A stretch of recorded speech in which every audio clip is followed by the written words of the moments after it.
মধ্যপ্রাচ্যে মার্কিন নৌবহর, ইরানের বিরুদ্ধে আবার কি যুদ্ধের প্রস্তুতি? মধ্যপ্রাচ্যে আবার উত্তেজনার পারদ চলছে, আর এই উত্তেজনার কেন্দ্রে রয়েছে যুক্তরাষ্ট্র ও ইরান। মার্কিন প্রেসিডেন্ট ডোনাল্ড ট্রাম্প নিজেই ঘোষণা করেছেন মার্কিন নৌবাহিনীর একটি বিশাল আর্মাডা পারস্য উপসাগরের দিকে এগোচ্ছে। এই ঘোষণার পরেই প্রশ্ন উঠছে, যুক্তরাষ্ট্র কি আবার ইরানে হামলার প্রস্তুতি নিচ্ছে, নাকি এটা শুধুই শক্তি প্রদর্শন? যুক্তরাষ্ট্র কি সামরিক শক্তি পাঠাচ্ছে? মার্কিন কর্মকর্তাদের মতে যুক্তরাষ্ট্র এখন মধ্যপ্রাচ্যে পাঠাচ্ছে একটি এয়ারক্রাফট ক্যারিয়ার স্ট্রাইক গ্রুপ, আধুনিক যুদ্ধ জাহাজ, ক্ষেপণাস্ত্র প্রতিরক্ষা ব্যবস্থা। এই বহরের নেতৃত্বে রয়েছে USS Abraham Lincoln aircraft carrier. এই জাহাজটি মূলত দক্ষিণ চীন সাগরের দিকে যাচ্ছিল, কিন্তু হঠাৎ করেই দিক বদলে মধ্যপ্রাচ্যের দিকে পাঠানো হয়। এই ক্যারিয়ার গ্রুপে আছে আর্লেস বার্ক ক্লাস ডেস্ট্রয়ার, যেগুলোতে রয়েছে টমাহক ক্রুইজ মিসাইল, যা ইরানের ভেতরে অনেক গভীর লক্ষ্যবস্তুতে আঘাত হানতে সক্ষম। এছাড়া এসব জাহাজে রয়েছে এইজিস কমব্যাট সিস্টেম, যা ব্যালিস্টিক ও ক্রুজ মিসাইল প্রতিরোধে ব্যবহৃত হয়। ট্রাম্প কি বলছেন? ট্রাম্প সরাসরি বলেছেন, আমরা ইরানের দিকে নজর রাখছি, অনেক জাহাজ সেই দিকে যাচ্ছে, হয়তো ব্যবহার করতে হবে না, কিন্তু প্রস্তুত থাকা জরুরি। অর্থাৎ বার্তা পরিষ্কার, যুদ্ধ না হলেও যুদ্ধের প্রস্তুতি পুরোপুরি। তবে লক্ষ্য করার বিষয়, কিছুদিন আগেই ট্রাম্প ইরানের সরকার বিরোধী বিক্ষোভকারীদের সমর্থন দিয়ে বলেছিলেন সাহায্য আসছে, কিন্তু বিক্ষোভ দমনের পর ট্রাম্প আবার সামরিক ভাষা কিছুটা কমিয়ে আনেন। 2025 সালের জুন মাসে যুক্তরাষ্ট্র ঠিক এভাবেই মধ্যপ্রাচ্যে সামরিক শক্তি বাড়িয়েছিল। তারপরই ইসরায়েল ইরান 12 দিনের যুদ্ধ, যুক্তরাষ্ট্র B-2 কম্বার ব্যবহার করে এবং সাবমেরিন থেকে 30টি টমাহক মিসাইল ছুড়ে ইরানের 3টি পারমাণবিক স্থাপনায় হামলা চালায়। এই কারণেই এবারকার নৌবহর অনেকের কাছে ডেজাভু মনে হচ্ছে। মধ্যপ্রাচ্যে যুক্তরাষ্ট্রের সামরিক উপস্থিতি কত বড়? অনেকে ভাবেন যুক্তরাষ্ট্র এখন নতুন করে সেনা পাঠাচ্ছে, কিন্তু বাস্তবতা হলো মধ্যপ্রাচ্যে আগে থেকেই 40 থেকে 50 হাজার মার্কিন সেনা আছে, অন্তত 19টি সামরিক স্থাপনা, এর মধ্যে 8টি স্থায়ী ঘাঁটি। যেসব দেশে মার্কিন ঘাঁটি রয়েছে: বাহরাইন, কাতার, কুয়েত, সৌদি আরব, সংযুক্ত আরব আমিরাত, ইরাক, জর্ডান, মিশর। ইরান বহুদিন ধরেই বলে আসছে, যুদ্ধ শুরু হলে এসব ঘাঁটি হবে প্রথম লক্ষ্য। ইরানের প্রতিক্রিয়া কি?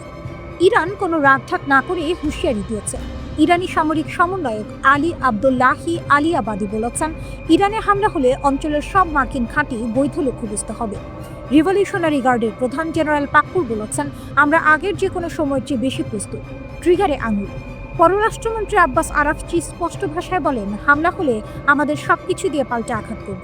বিমান চলাচলে প্রভাব পড়েছে, পুরোপুরি বন্ধ না হলেও এয়ার ফ্রান্স, KLM, লাক্সেয়ার সহ একাধিক ইউরোপীয় এয়ারলাইন সাময়িকভাবে দুবাই ও তেল আবিবের ফ্লাইট বাতিল বা পিছিয়েছে।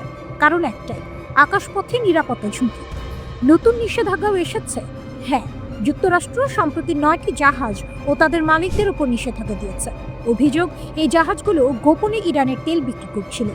তাহলে কি যুদ্ধ আসন্ন? এখন পর্যন্ত কোনো সরাসরি হামলার ঘোষণা নেই।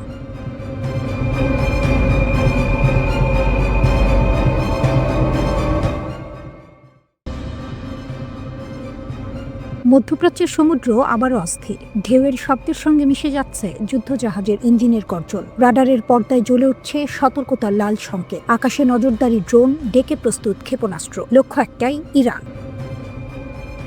এই উত্তেজনার মাঝেই যুক্তরাষ্ট্র ইরানের দিকে পাঠিয়েছে বিশাল নৌবহর, যার নেতৃত্বে রয়েছে বিমানবাহী রণতরী ইউএসএস আব্রাহাম লিঙ্কন। যুক্তরাষ্ট্র মধ্যপ্রাচ্যের জলসীমায় তাদের সামরিক উপস্থিতি বাড়িয়েছে। একাধিক গাইডেড মিসাইলবাহী যুদ্ধজাহাজ, যুদ্ধ বিমান বহনকারী রণতরী এবং উন্নত আকাশ প্রতিরক্ষা ব্যবস্থা নিয়ে নৌবহর এগোচ্ছে।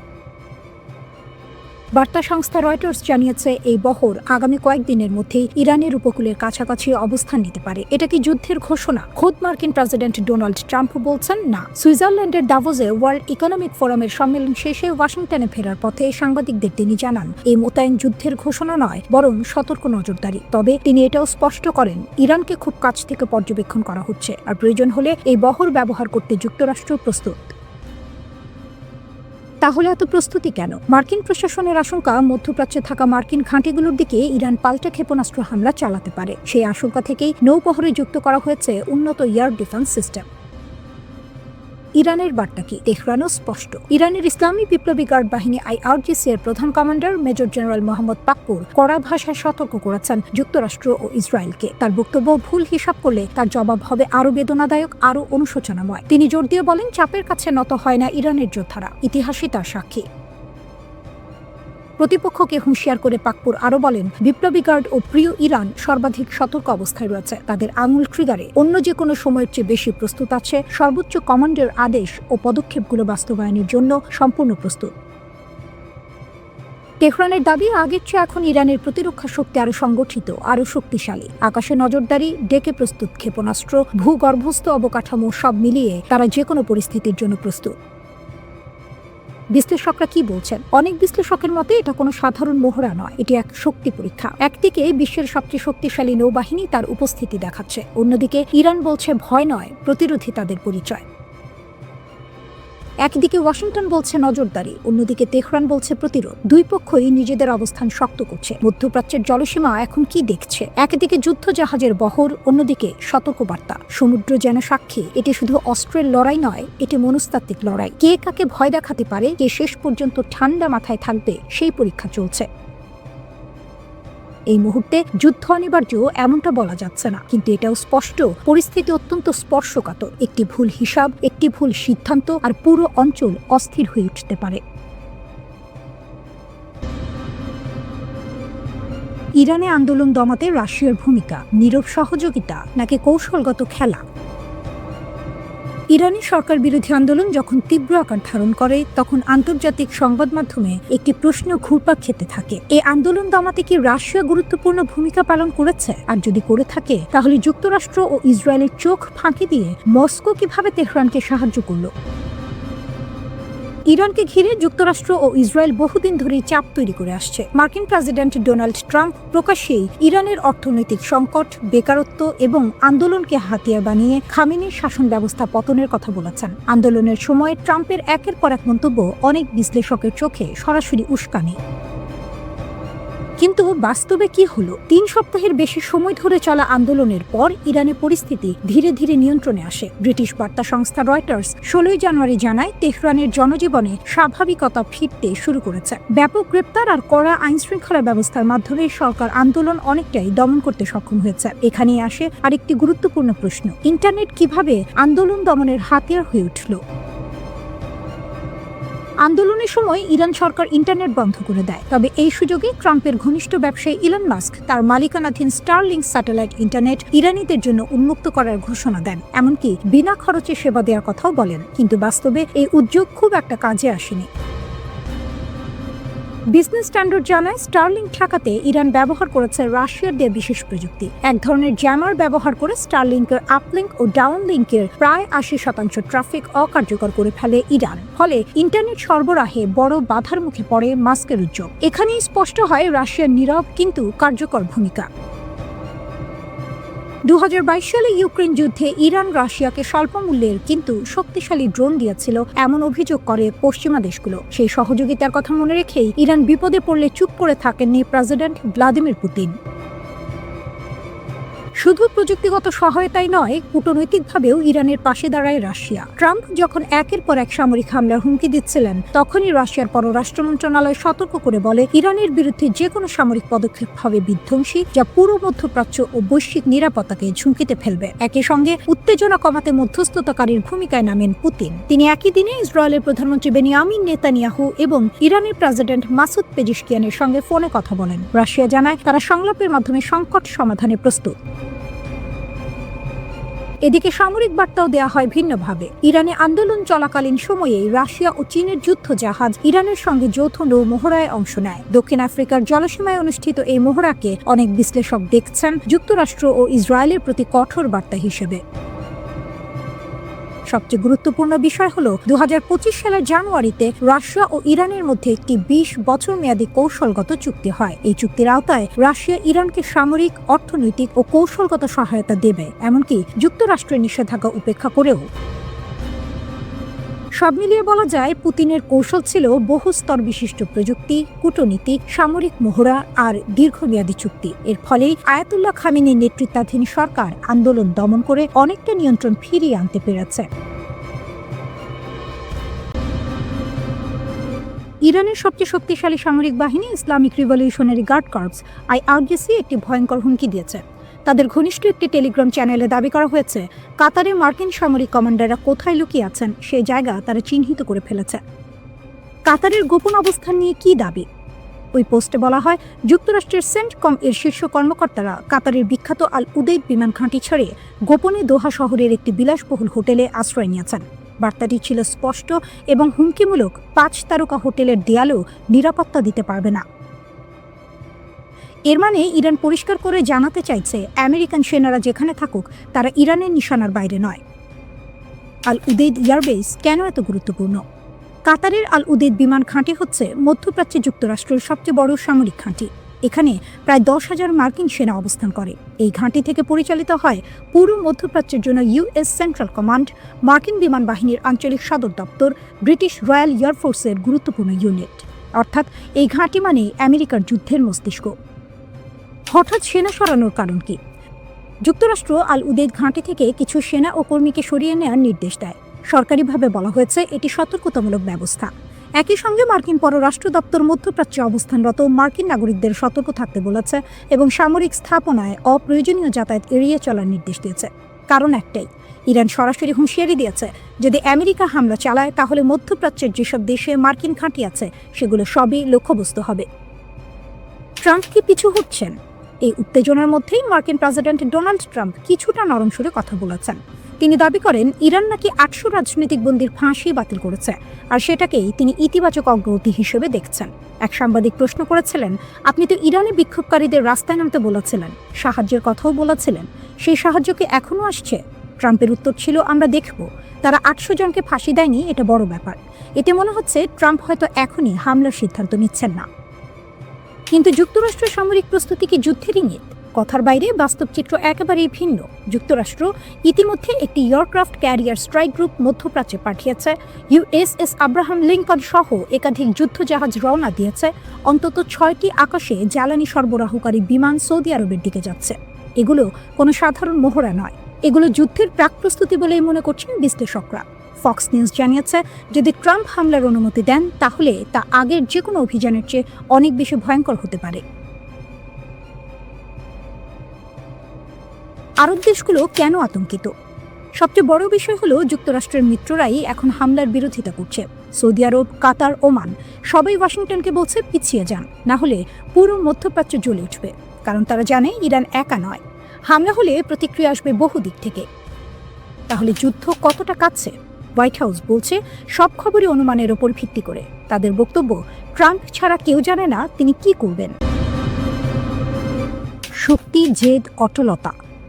ইরানের রাষ্ট্র টেলিভিশনে সম্প্রচারিত ছবি দেখাচ্ছে ইসলামী বিপ্লবী গার্ড কোরের স্থলবাহিনী স্থিরভাবে দাঁড়িয়ে আছে। শুধুমাত্র তেহরানের রাস্তা নয়, পুরো বিশ্বের দিকে একটি স্পষ্ট বার্তা, আমরা প্রস্তুত। এটি কোনো সাধারণ অনুষ্ঠান নয়, এটি ইরানের উত্তরের সীমান্তে সেনা শক্তির প্রদর্শনী। এ সময় যুক্তরাষ্ট্রের সাধারণ হুমকি কিছুটা নীরব। সৌদি আরব সহ উপসাগরীয় দেশগুলো প্রেসিডেন্ট ট্রাম্পকে আহ্বান জানিয়েছে, এখন আক্রমণ বন্ধ করুন, ইরানকে একটি সুযোগ দিন। কিন্তু তেহরান অপেক্ষা করছে না। আইআরজিসি এর উপস্থিতি কেবল প্রতীকী নয়, এটি একটি কৌশলগত বার্তা। আমাদের প্রতিরক্ষা অটল, শৃঙ্খলিত এবং সর্বদা প্রস্তুত। চাপ, নিষেধাজ্ঞা এবং অভ্যন্তরীণ আন্দোলনের পরেও ইরান শক্তি প্রদর্শন করছে। দূরদৃষ্টি কৌশলে কূটনীতি কিছু সময় কিনছে। মাঠে ইরান প্রতিটি সম্ভাব্য পরিস্থিতির জন্য প্রস্তুত। ইরানকে বাধ্য করা যাবে না, ইরানকে বিচ্ছিন্ন করা যাবে না। চাপের মুখে তেহরান পিছপা হব না। ওয়াশিংটন পরিকল্পনা পুনর্মূল্যায়ন করছে, উপসাগরীয় রাজধানীগুলো সতর্ক করছে, আর তেহরান রাজনৈতিক, সামরিক ও মানসিকভাবে প্রস্তুত। আমরা আপনাদের অবিলম্বে প্রত্যাহার করতে বলছি, এক পা এগোতে দেবেন না। যদি আমরা সত্যিই শুরু করি, শান্তি আলোচনা হবে না। 50 বছরের ক্ষতি, ধৈর্য, সভ্যতা সব অগ্রাহ্য করা হয়েছে। যদি আমরা আবার সেই পবিত্র প্রতিরক্ষা যুগে ফিরে যাই, সমস্যা এড়ানো যাবে না। এখনই থামুন, ফিরে যান। ইরান একটি বিচক্ষণ মহৎ জাতি, যুদ্ধ চাই না, কিন্তু প্রয়োজন হলে আমরা কাজ শেষ করব। সৌদি আরব, সংযুক্ত আরব আমিরাত, বাহরাইন, কাতার, তুরস্ক, ইরাকের সঙ্গে সম্পর্ক রাখব, কিন্তু এ অঞ্চলে কোনো মার্কিন ঘাঁটি নিরাপদ থাকবে না। ট্রাম্প যত এগোবেন পরিস্থিতি তত খারাপ হবে। এই সময় যুক্তরাষ্ট্র মধ্যপ্রাচ্যে বিমান বাহিনী পাঠাচ্ছে।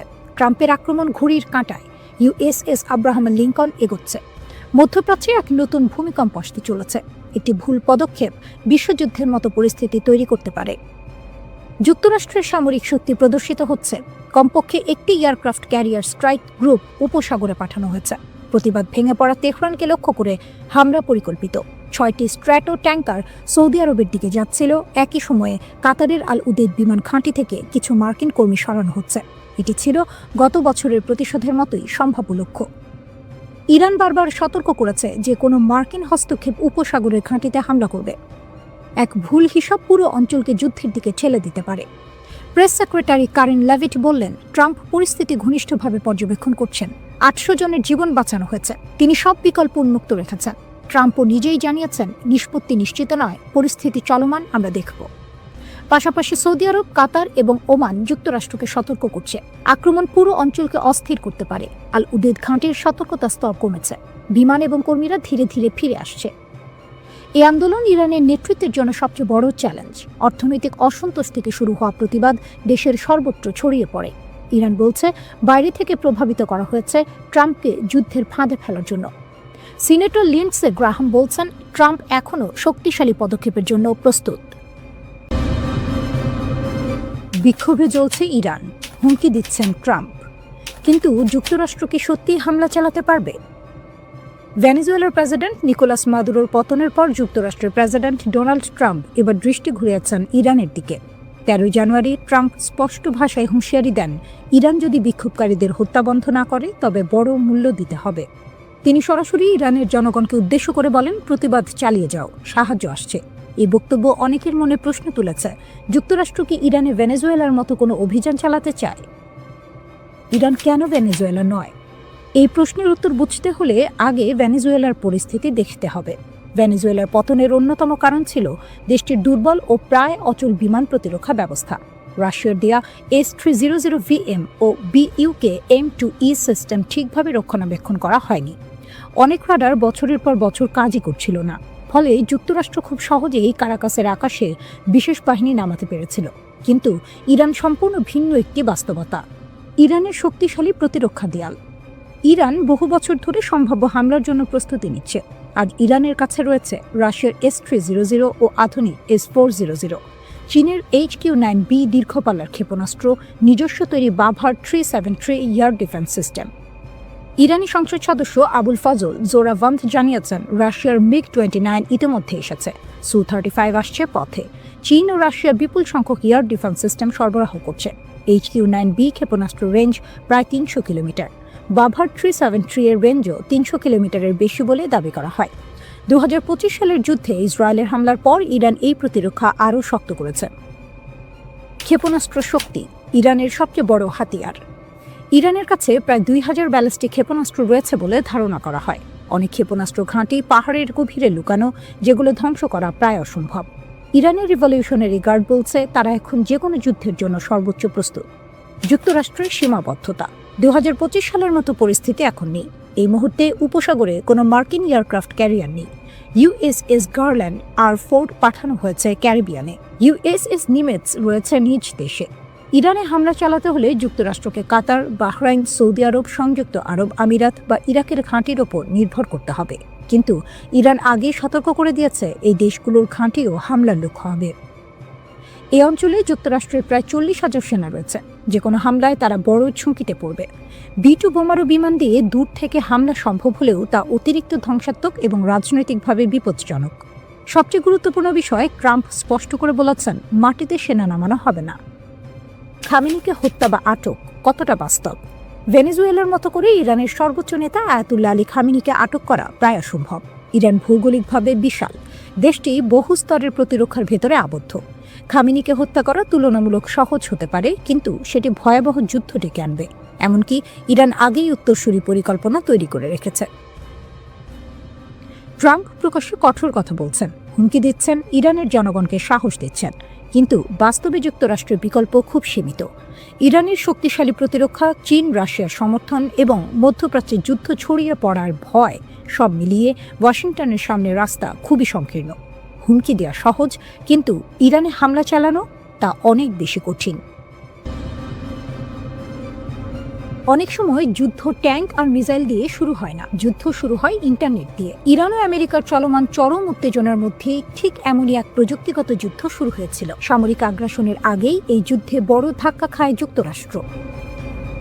এই যুদ্ধে ওয়াশিংটন তাদের সবচেয়ে শক্তিশালী অস্ত্র হিসেবে মাঠে নামায় বিশ্বের শীর্ষ ধনী এলন মাস্ককে। পরিকল্পনাটা ছিল পরিষ্কার। ইরানে চলমান সরকার বিরোধী বিক্ষোভের সময় যখন আন্দোলন ছড়িয়ে পড়তে শুরু করে, তখন ইরান সরকার দেশ জুড়ে ইন্টারনেট ব্ল্যাকআউট জারি করে। উদ্দেশ্য একটাই, আন্দোলনকারীরা যেন অনলাইনে সংগঠিত হতে না পারে। আর ঠিক সেই মুহূর্তে ডিজিটাল নায়ক হয়ে হাজির হন এলন মাস্ক।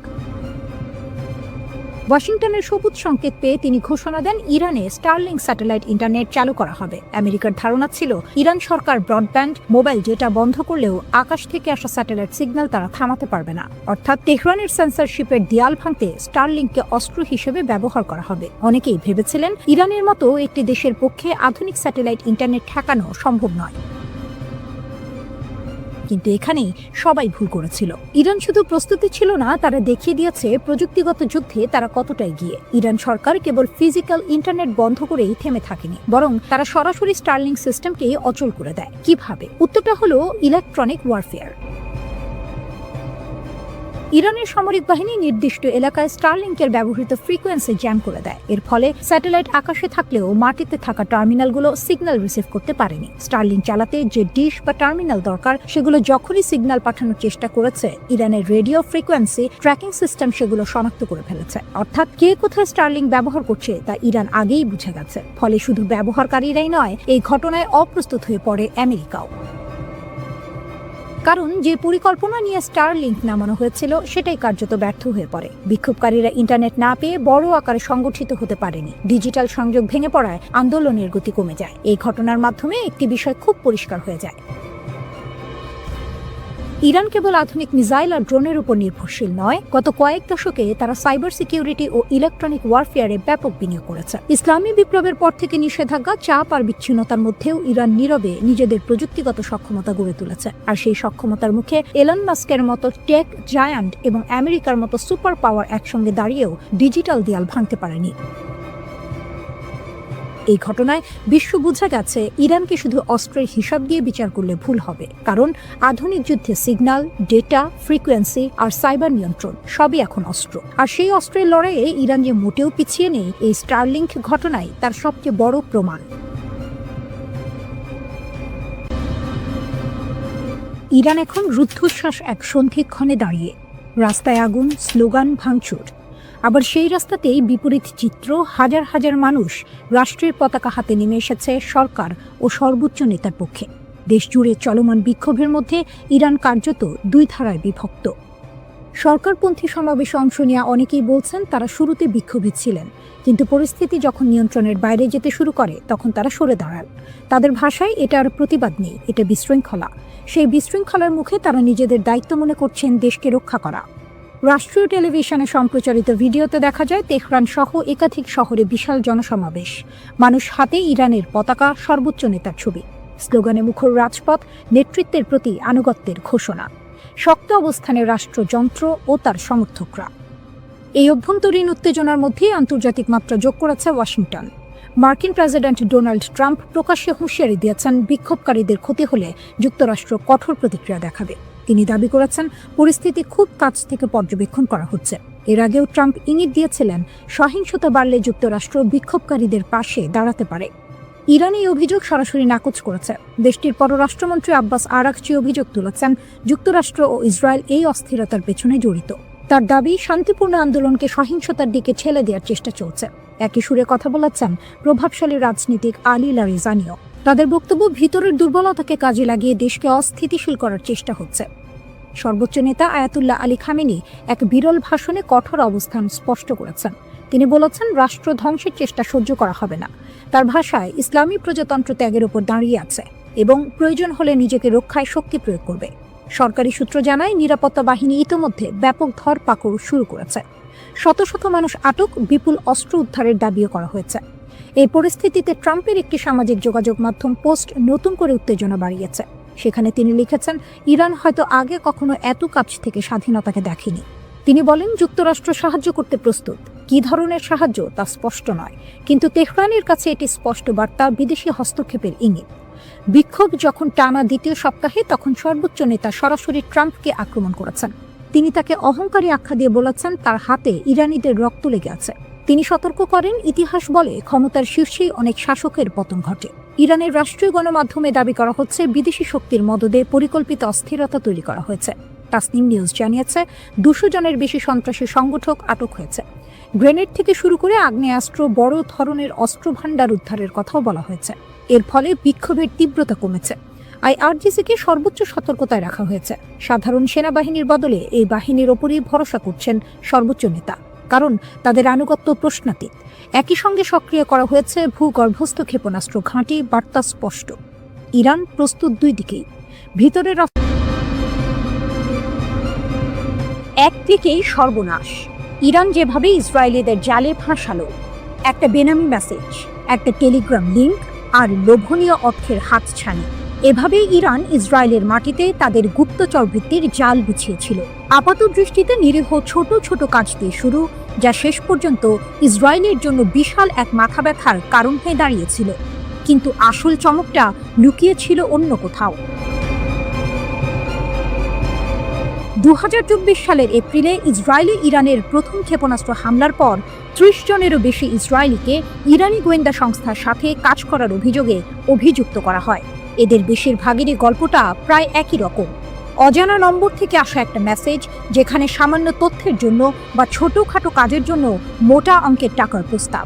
প্রথম দিকে কাজগুলো ছিল সহজ, যেমন কোনো পার্কের নির্দিষ্ট স্থানে কালো ব্যাগ পুঁতে রাখা হয়েছে কিনা তা পরীক্ষা করা।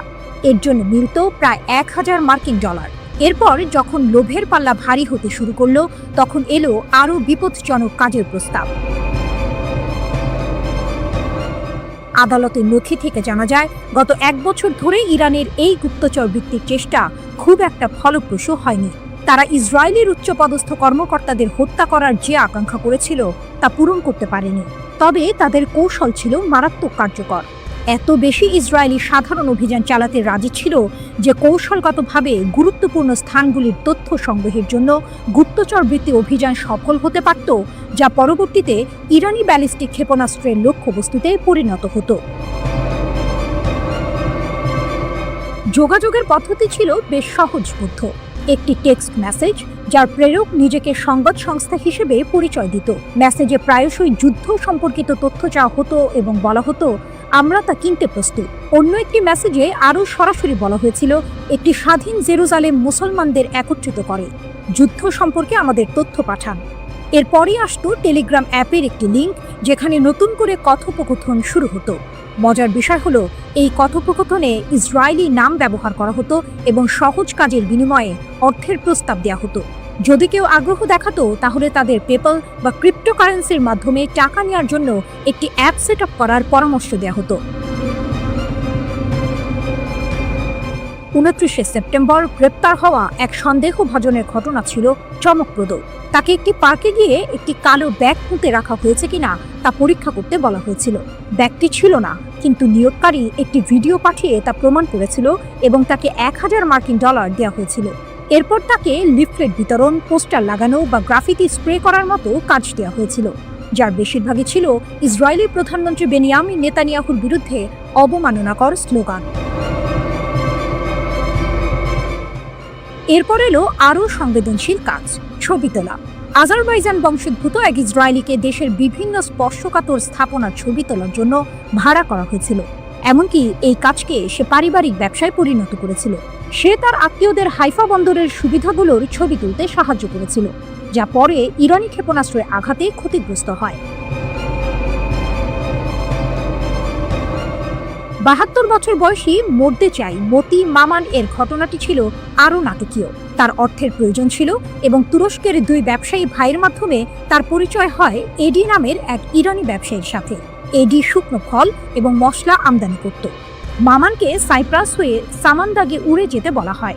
এরপর তাকে তুরস্কের ইউকসেকোভা শহরে নিয়ে যাওয়া হয়, যেখানে সে একটি হোটেলে ছিল।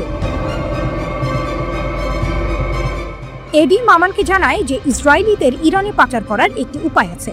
মামান রাজি হয় এবং একটি ট্রাকে লুকিয়ে ইরানে প্রবেশ করে। সেখানে এডি এবং একজন দ্বিতীয় ইরানি কর্মকর্তা মামানের সাথে একটি বিলাসবহুল হোটেলে দেখা করে এবং 3টি কাজের জন্য তাকে হাজার হাজার ডলারের প্রস্তাব দেয়। ইসরায়েলের নির্দিষ্ট স্থানে টাকা বা বন্দুক রেখে আসা, জনাকীর্ণ স্থানের ছবি তোলা এবং অন্যান্য এজেন্টদের হুমকি দেয়া, যারা শত্রুতাপূর্ণ মিশন পরিচালনার জন্য ইরান থেকে তহবিল পেয়েছিল কিন্তু আসলে তাদের মিশন সম্পাদন করেনি।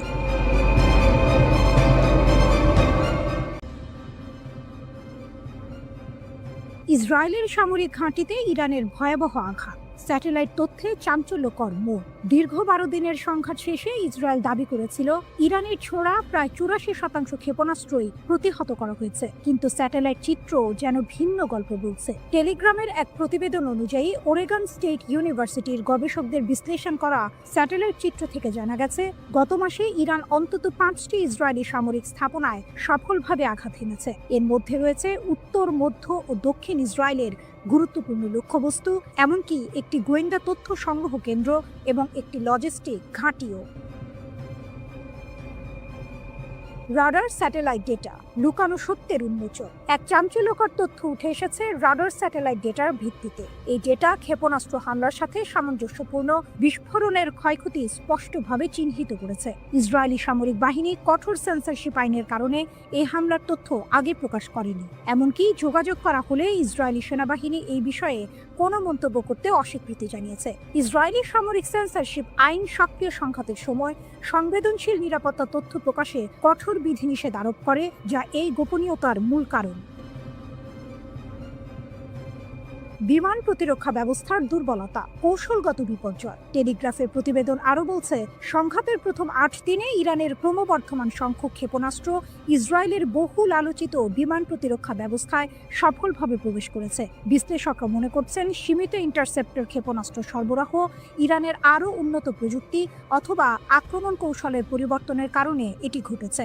ইরান ইসরায়েলের বিমান প্রতিরক্ষা ব্যবস্থাকে পরাজিত করার জন্য এক অভিনব কৌশল ব্যবহার করেছে, ড্রোন এবং ক্ষেপণাস্ত্র হামলা। এই কৌশল অনুযায়ী আত্মঘাতী ড্রোনগুলো প্রথমে নিক্ষেপ করা হয়, যা ইসরায়েলি প্রতিরক্ষা ব্যবস্থাকে ব্যস্ত ও বিভ্রান্ত করে তোলে। যখন প্রতিরক্ষা ব্যবস্থা ড্রোনগুলোকে প্রতিহত করতে ব্যস্ত থাকে, তখন মূল ক্ষেপণাস্ত্রগুলো সফলভাবে লক্ষ্যবস্তুতে আঘাত হানে। নাম প্রকাশ না করার শর্তে টেলিগ্রাফকে একজন জ্যেষ্ঠ ইরানি কর্মকর্তা বলেছেন, এই ড্রোন ব্যবহার ছিল ইসরায়েলি প্রতিরক্ষা ব্যবস্থাকে পরাস্ত করার একটি ইচ্ছাকৃত কৌশল। ড্রোন নিক্ষেপের মূল লক্ষ্য হলো তাদের সিস্টেমগুলোকে ব্যস্ত রাখা, ওই কর্মকর্তা বলেন।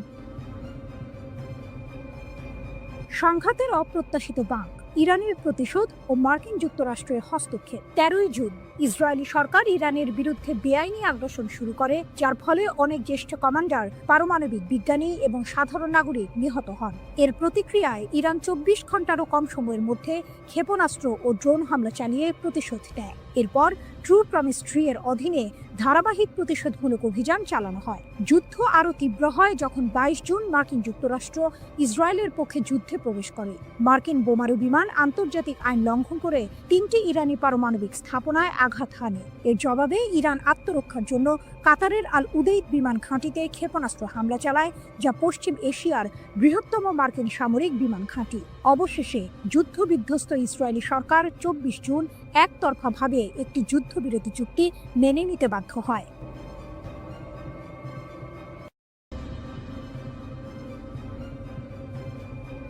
ভয়ঙ্কর এক সংবাদের শিরোনাম, কিন্তু তার ভেতরের কথা আরো গভীর। ইরান বলছে তারা এখনো কোনো ক্ষেপণাস্ত্রের শহরের দরজা খোলেনি। এর মানে কি? এর মানে হলো তাদের আসল আঘাত করার ক্ষমতা এখনো অব্যবহৃত। ইরানের নীরব সংকেত যে হামলা এখনো হয়নি। ইরান বরাবরই বলে আসছে তাদের সশস্ত্র বাহিনীর প্রতিটি পদক্ষেপ সুদূর প্রসারী পরিকল্পনার অংশ, তাৎক্ষণিক প্রতিশোধ নয়। যখন ইসরায়েলি দখলদারিত্ব যুদ্ধের শেষ দিনে ইরানের নিরাপত্তা কেন্দ্রগুলোতে হামলা চালায়, তখন বিশ্ব অবাক হয়েছিল ইরানের শান্ত প্রতিক্রিয়ায়। কিন্তু ইরানের এই আপাত নীরবতার পেছনে লুকিয়ে আছে এক গভীর কৌশল। ফজলির কথা স্পষ্ট, পারমাণবিক অস্ত্রের ক্ষেত্রে ইরানের প্রযুক্তিগত জ্ঞান রয়েছে, কিন্তু তাদের আদর্শিক নীতি এর ব্যবহার বা তৈরির বিপক্ষে। এই কথাগুলো আপাত দৃষ্টিতে শান্তি এবং সংযমের বার্তা দিলেও এর ভেতরের টুইস্ট হলো প্রযুক্তিগত জ্ঞান আছে মানে হলো তারা চাইলে তা করতে সক্ষম। এটি ইসরায়েল এবং পশ্চিমা দেশগুলোর জন্য এক শীতল সতর্কবার্তা।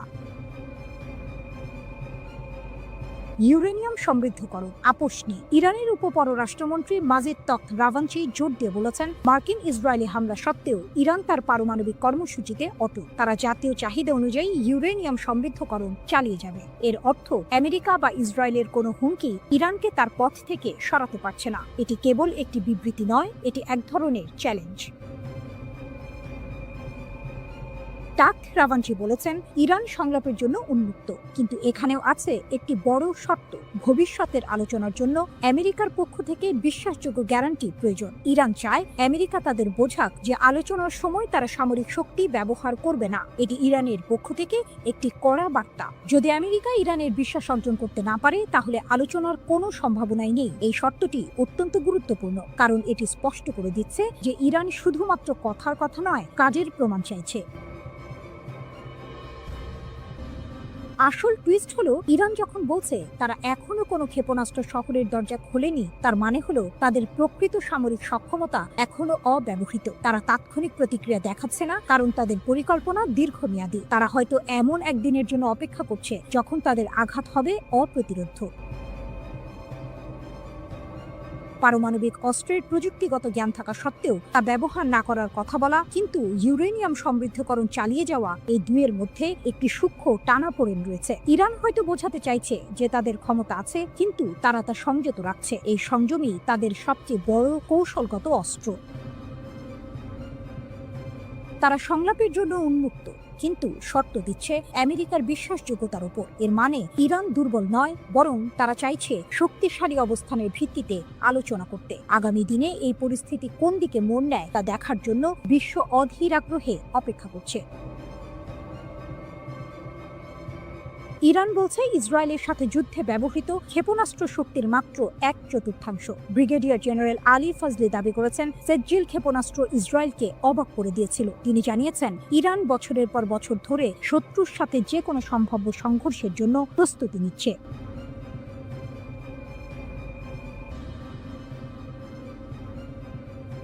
ইসরায়েলের কপালে চিন্তার ভাঁজ।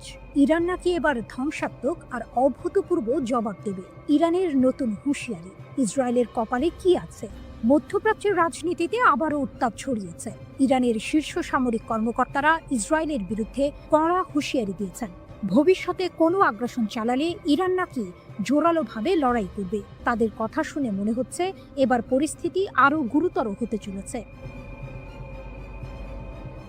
ইরানের শীর্ষ সামরিক কমান্ডার মেজর জেনারেল আমির হাতামি জোর দিয়ে বলেছেন যে ইরানের সেনাবাহিনী যে কোনো আগ্রাসনের বিরুদ্ধে কঠিন লড়াই করবে এবং নিজেদের সার্বভৌমত্ব রক্ষা করবে। তিনি গর্ব করে বলেছেন, ইসরায়েলি আগ্রাসনের বিরুদ্ধে ইরানের বিমান প্রতিরক্ষা সফলভাবে প্রতিরোধ করেছে। এমনকি তিনি দাবি করেছেন, ইরানি জনগণ এবং সশস্ত্র বাহিনী আক্রমণের মুখে ঐক্যবদ্ধ ছিল এবং তাদের লক্ষ্য থেকে কখনো পিছপা হয়নি। এই দাবি যদি সত্যি হয়, তাহলে ইসরায়েলের জন্য এটা একটা বড় দুশ্চিন্তার কারণ হতে পারে। ধ্বংসাত্মক ও অভূতপূর্ব প্রতিশোধের হুমকি। আইআরজিসি এর মুখপাত্র ব্রিগেডিয়ার জেনারেল আলী মোহাম্মদ নাইনি আরও এক ধাপ এগিয়ে সতর্ক করেছেন, ভবিষ্যতে যে কোনো হুমকির ক্ষেত্রে ইরান ধ্বংসাত্মক এবং অভূতপূর্ব প্রতিক্রিয়া জানাবে। তার মানে কি, এতদিন যা দেখেছি তা কিছুই নয়? ইরান কি সত্যিই এমন কিছু করে দেখাবে যা বিশ্ব আগে কখনো দেখেনি? যুক্তরাষ্ট্রের হামলা যুদ্ধের গতি বদলেছে কি? এদিকে ইরানে যুক্তরাষ্ট্র ও ইসরায়েলের যৌথ আগ্রাসনের বহু মাত্রিকতা বিশ্লেষণে রুশ একাডেমি অফ সায়েন্সের ইনস্টিটিউট অফ ওরিয়েন্টাল স্টাডিজের গবেষক লানা রাওয়ান্ডি ফাদাই বার্তা সংস্থা মেহেরের সঙ্গে বিস্তারিত কথা বলেছেন। রুশ বিশ্লেষকের মতে, পারমাণবিক স্থাপনায় মার্কিন হামলা ছিল মূলত সাজানো নাটক। পশ্চিমা মিডিয়ায় তা রীতিমতো ন্যায়কোচিতভাবে স্থাপিত হয়, তবে বাস্তবে এর সামরিক রাজনৈতিক প্রভাব তেমন ছিল না। এটি ছিল হয়তো একটি থিয়েট্রিক্যাল গ্র্যান্ড ফিনালে, যা সংঘাত গরম হয়ে ওঠার আগে একটি সুন্দর সমাপ্তি এনে দেয়। শেষ পর্যন্ত উভয় পক্ষ যুদ্ধবিরতিতে সম্মত হলো কেন? রাওয়ান্দি বলেন, হামলা পাল্টা হামলায় উভয় পক্ষই প্রচণ্ড ক্ষতিগ্রস্ত হচ্ছিল। ইসরায়েল মার্কিন সহায়তায় আকাশ প্রতিরক্ষা বজায় রাখলেও ইরানের ক্ষেপণাস্ত্র হামলা প্রতিহত করা যাচ্ছিল না। তাদের ক্ষেপণাস্ত্র ও সামরিক সরঞ্জামের ঘাটতি ক্রমেই স্পষ্ট হচ্ছিল। এর মাঝে ইরানের হরমুজ প্রণালী বন্ধের হুমকি ও ইয়েমেনি হুথিদের যুক্তরাষ্ট্রের বিরুদ্ধে চুক্তি বাতিল যুদ্ধকে আরও বিস্তৃত করে ফেলতে পারত। এই ঝুঁকি ট্রাম্প প্রশাসনকে একটি দ্রুত সমাপ্তি চাওয়ার দিকে ঠেলে দেয়। এছাড়া রাশিয়া, চীন, কাতার, তুরস্ক, আজারবাইজান সহ একাধিক দেশ কূটনৈতিক চাপ সৃষ্টি করে। ইরানের প্রতিশোধমূলক ক্ষেপণাস্ত্র হামলায় তেল আবিবের দক্ষিণে রিহোবেদ শহরে ইসরায়েলের বিখ্যাত সামরিক সংশ্লিষ্ট গবেষণাগার বাইসমান ইনস্টিটিউট অফ সায়েন্স পুরোপুরি ধ্বংস হয়ে গেছে। ইরানের সরকারি টেলিভিশন চ্যানেল প্রেস টিভির এক প্রতিবেদনে এর বিস্তারিত তুলে ধরা হয়েছে। এতে বলা হয়েছে, সামরিক শিল্প কমপ্লেক্সের সঙ্গে নিবিড়ভাবে যুক্ত ইসরায়েলি শাসন ব্যবস্থার বৈজ্ঞানিক ও সামরিক গবেষণার মূল ভিত্তি হিসেবে গড়ে ওঠা এই প্রতিষ্ঠানটি এখন কার্যত অচল ও বিধ্বস্ত। ইসরায়েলি সংবাদ মাধ্যমের তথ্য অনুসারে ইরানের সুনির্দিষ্ট এই হামলাকে ভুল করে আক্রমণ হিসেবে দেখা হচ্ছে না, বরং এর লক্ষ্য ছিল পদার্থবিদ্যা, বায়োটেকনোলজি ও কৃত্রিম বুদ্ধিমত্তা সহ সামরিক গবেষণার গুরুত্বপূর্ণ এই কেন্দ্রটিকে গুঁড়িয়ে দেয়া।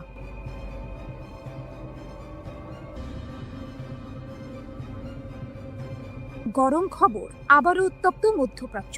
ইসরায়েল যদি ফের কোনো ভুল করে তাহলে নাকি আরও কঠিন থাপ্পড় খাবে, এমনটাই হুমকি দিলেন ইরানের শীর্ষ জেনারেল আব্দুর রহিম মুসাভি। শুনে মনে হচ্ছে এবার বুঝি আর ছোটখাটো হুমকি নয়, আসল যুদ্ধের দামামা বাজছে।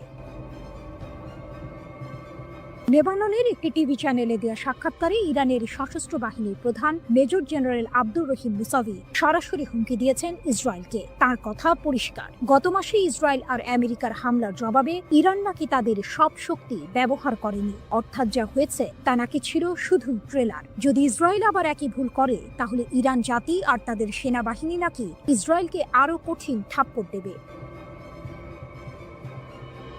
13ই জুন ইসরায়েল বিনা প্ররোচনায় ইরানের উপর হামলা চালায়। সেই হামলায় সামরিক কমান্ডার থেকে শুরু করে পরমাণু বিজ্ঞানী এমনকি সাধারণ মানুষও মারা যান। এর এক সপ্তাহ পর যুক্তরাষ্ট্র যুদ্ধে নেমে পড়ে। আন্তর্জাতিক আইন, জাতিসংঘ সনদ সবকিছু তোয়াক্কা না করে তারা ইরানের 3টি পরমাণু স্থাপনায় বোমা হামলা চালায়।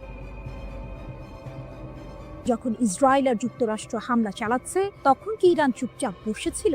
মোটেও না। প্রতিশোধ হিসেবে ইরানের সশস্ত্র বাহিনী ইসরায়েলের দখলে থাকা কৌশলগত স্থাপনাগুলোতে আঘাত হানে। এখানেই শেষ নয়, পশ্চিম এশিয়ার সবচেয়ে বড় মার্কিন সামরিক ঘাঁটি কাতারের আল উদেইদ মার্কিন ঘাঁটিকেও তারা টার্গেট করে। এটা শুনে নিশ্চয়ই অনেকেই অবাক হচ্ছে।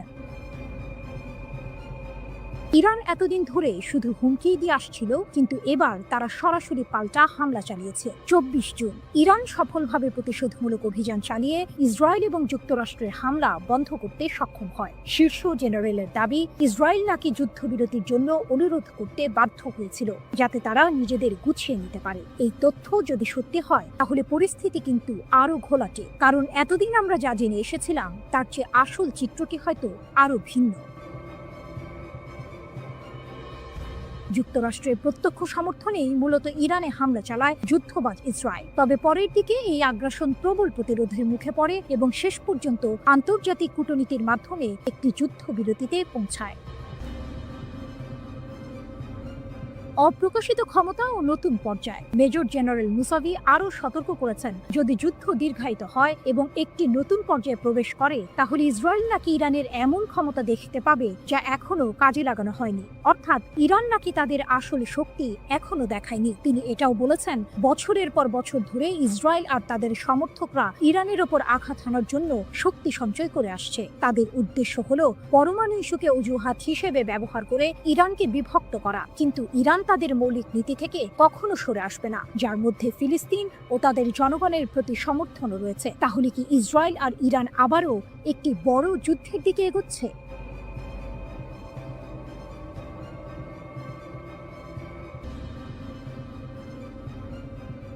ইরান স্পষ্ট জানিয়ে দিয়েছে, ইসরায়েলের সঙ্গে তাদের পরবর্তী সংঘাত হবে চূড়ান্ত সংঘর্ষ। রাশিয়ার সংবাদ মাধ্যম আরটিকে দেয়া এক সাক্ষাৎকারে ইরানের একটি সূত্র এই তথ্য নিশ্চিত করেছে। এই ঘোষণা মধ্যপ্রাচ্যে নতুন করে উত্তেজনার পারদ চড়িয়ে দিয়েছে, কারণ ইরান বিশ্বাস করে তারা এখন ইসরায়েলের দুর্বলতা সম্পর্কে ওয়াকিবহাল এবং তাদের হাতে এমন উন্নত ক্ষেপণাস্ত্র রয়েছে যা ইসরায়েলের আকাশ প্রতিরক্ষা ব্যবস্থাকে সহজেই ভেদ করতে পারে। গত 13ই জুন ইসরায়েল ইরানের ওপর হামলা চালায়। ইহুদিবাদী দেশটির দাবি ছিল তেহরান পারমাণবিক বোমা তৈরির শেষ পর্যায়ে পৌঁছে গেছে। এই হামলায় ইরানের পারমাণবিক ও সামরিক স্থাপনাগুলো ক্ষতিগ্রস্ত হয়, শত শত মানুষ এবং পারমাণবিক কর্মসূচির সঙ্গে জড়িত বেশ কয়েকজন উচ্চপদস্থ সামরিক কর্মকর্তা ও বিজ্ঞানী নিহত হন। এরপর 22 জুন যুক্তরাষ্ট্র ইরানের 3টি পারমাণবিক স্থাপনায় হামলা চালায়, যার মধ্যে ছিল নাতানজ ও ফোর্দোর ইউরেনিয়াম সমৃদ্ধকরণ কেন্দ্র। তেহরান অবশ্য বরাবরই সামরিক উদ্দেশ্যে পারমাণবিক কর্মসূচি পরিচালনার অভিযোগ অস্বীকার করে আসছে। পাল্টা জবাব হিসেবে ইরান কামিকাজে ড্রোন ও ক্ষেপণাস্ত্র হামলা চালায়, যা সরাসরি ইসরায়েল ও কাতারে অবস্থিত যুক্তরাষ্ট্রের আল উদেইদ বিমান ঘাঁটিতে আঘাত হানে। 12 দিনব্যাপী এই সংঘাত শেষ হয় যুক্তরাষ্ট্রের মধ্যস্থতায় হওয়া এক যুদ্ধবিরতির মাধ্যমে, যা এখনও কার্যকর রয়েছে। ইসরায়েলের দুর্বলতা উন্মোচিত। আরটিকে দেওয়া মন্তব্যে তেহরানের সূত্রটি জানায়, সাম্প্রতিক উত্তেজনার সময় ইরান ইসরায়েলি শাসনের দুর্বলতা শনাক্ত করতে পেরেছে। এটি একটি চাঞ্চল্যকর দাবি, যা ইসরায়েলের প্রতিরক্ষা সক্ষমতা নিয়ে প্রশ্ন তুলেছে। সূত্রটি আরও দাবি করে যে ইরানের কাছে এখনও নতুন প্রজন্মের হাজার হাজার ক্ষেপণাস্ত্র রয়েছে এবং যুদ্ধ শুরু হলে প্রতিদিন অন্তত কয়েকশো ক্ষেপণাস্ত্র ইসরায়েলের দিকে ছোঁড়া হবে।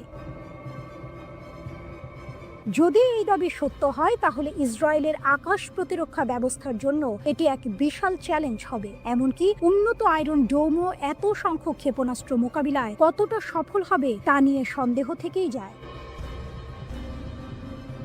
এই সংঘাতের জন্য ইরান শুধু সামরিকভাবেই প্রস্তুত নয়, বরং অভ্যন্তরীণ সমর্থনও পাচ্ছে বলে দাবি করা হয়েছে। সূত্রটি জানায়, দেশের জনগণ এবং প্রবাসী ইরানিদের কাছ থেকে সরকার অভূতপূর্ব সামাজিক সমর্থন পাচ্ছে। এটি নিঃসন্দেহে তেহরানের আত্মবিশ্বাস বাড়াচ্ছে। যদিও ইরান জানে যে যে কোনো সংঘাতে যুক্তরাষ্ট্র ইসরায়েলের পাশে দাঁড়াবে, তবুও তেহরান এই চ্যালেঞ্জ মোকাবিলা করতে প্রস্তুত বলেও উল্লেখ করা হয়েছে।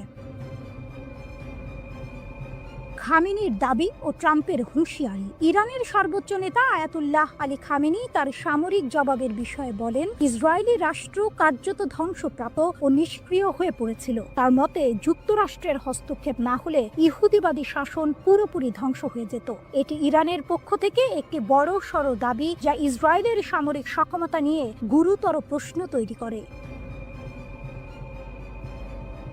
অন্যদিকে যুক্তরাষ্ট্রের প্রেসিডেন্ট ডোনাল্ড ট্রাম্প হুঁশিয়ারি দিয়ে বলেছেন, তেহরান যদি পারমাণবিক কর্মসূচি চালিয়ে যায় বলে যুক্তরাষ্ট্র বিশ্বাস করে, তাহলে আরও হামলা চালানো হবে। ইসরায়েলের প্রধানমন্ত্রী বেনিয়ামিন নেতানিয়াহু ইরানের বিরুদ্ধে আরও হামলার সম্ভাবনা উড়িয়ে দেননি।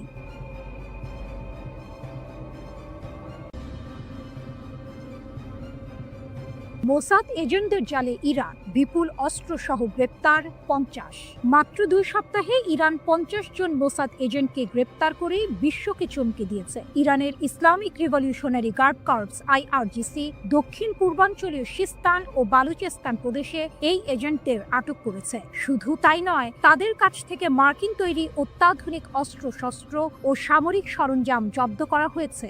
IRGC জানিয়েছে, এই এজেন্টরা ইরানের গুরুত্বপূর্ণ অবকাঠামো এবং অর্থনৈতিক কেন্দ্রগুলোতে নাশকতামূলক কর্মকাণ্ড চালানোর পরিকল্পনা করছিল।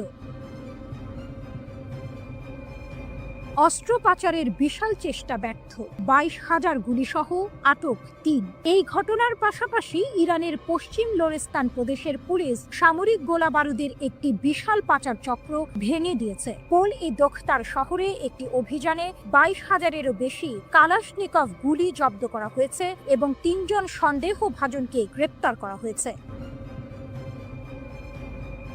লোরেস্তানের পুলিশ প্রধান ব্রিগেডিয়ার জেনারেল ইয়াহিয়া এলাহি জানিয়েছেন, পুলিশ গোয়েন্দা ইউনিটগুলো একটি মহাসড়কে 2টি গাড়ির সন্দেহজনক কার্যকলাপ লক্ষ্য করে এই অভিযান শুরু করে। পাচারকারীরা পালিয়ে যাওয়ার চেষ্টা করলেও পুলিশ গুলি চালিয়ে তাদের গাড়ি নিষ্ক্রিয় করে এবং সফলভাবে তাদের আটক করে। ধারণা করা হচ্ছে, এই গোলাবারুদ ইরানের পশ্চিমাঞ্চল থেকে লোড করে দেশের দক্ষিণাঞ্চলে পাচারের উদ্দেশ্যে ছিল, যা একটি বৃহত্তর অস্ত্র পাচার নেটওয়ার্কের অংশ। ইসরায়েলের ষড়যন্ত্র নসর, অভ্যন্তরীণ নিরাপত্তা জোরদার। 13 জুন ইরানে ইসরায়েলি হামলার পর থেকে ইরান তাদের অভ্যন্তরীণ নিরাপত্তা জোরদার করেছে এবং বিভিন্ন প্রদেশে গুপ্তচরদের বিরুদ্ধে কঠোর ব্যবস্থা নিচ্ছে। ইরানের বিচার বিভাগের মুখপাত্র আসগর জাহাঙ্গীর ঘোষণা করেছেন, ইসরায়েলি শত্রু ভাবাপন্ন কর্মী এবং গুপ্তচরদের একটি নেটওয়ার্কের মাধ্যমে ইরানের অভ্যন্তরীণ নিরাপত্তাকে ক্ষতিগ্রস্ত করার চেষ্টা করছিল। তাদের লক্ষ্য ছিল সামরিক হামলার পাশাপাশি দেশে বিশৃঙ্খলা ও নাশকতামূলক কর্মকাণ্ড চালানো। জাহাঙ্গীর দৃঢ়তার সাথে বলেছেন যে বিচার বিভাগীয় এবং নিরাপত্তা সংস্থাগুলোর সিদ্ধান্তমূলক পদক্ষেপের কারণে এই সমস্ত ষড়যন্ত্র ব্যর্থ করা হয়েছে। তিনি আরও জানান, বিশ্বাসঘাতকদের বিচার করতে এবং ইসরায়েলের সাথে যুক্ত ভার্চুয়াল অ্যাকাউন্টগুলো ট্র্যাক করার জন্য প্রদেশগুলোতে বিশেষ বিচার বিভাগীয় শাখা খোলা হয়েছে। 12 দিন ধরে চলা সংঘাতে শত শত যুদ্ধ বিমান, সশস্ত্র ড্রোন ও ক্ষেপণাস্ত্র ব্যবহার করে ইরানে হামলা চালিয়েছে ইসরায়েলি সেনাবাহিনী। তবে এই সংঘাতে ইসরায়েলকে সবচেয়ে বেশি সাফল্য এনে দিয়েছে অভিনব একটি কৌশল, আর তা হলো গোপনে ইরানের অভ্যন্তরে ঢুকে সেখান থেকে বিভিন্ন অভিযান পরিচালনা, স্থিরতা ও বাইরের চাপ মোকাবিলায়।